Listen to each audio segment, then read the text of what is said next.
எத்தனை சாமி வந்ததையா, இது எந்தெந்த சாமி தந்ததையா, எத்தனை பாட்ட சொன்னதையா, அத சுத்துற பூமி கண்டதையா, அடிச்சு வீசும் காத்துலையும் அந்த தகப்பனாச சுத்துதையா, பிடிச்சு பூக்கும் வேதையிலும் ஒரு வம்சத்து கதையே உள்ளதையா,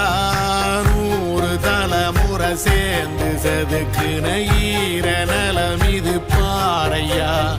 வாழும் வரையிலும் நீயும் விதைக்கிற கடமை இருக்கு கேளையா, கோடி விளக்காயேந்தி கிடந்த வீடும் இருண்ட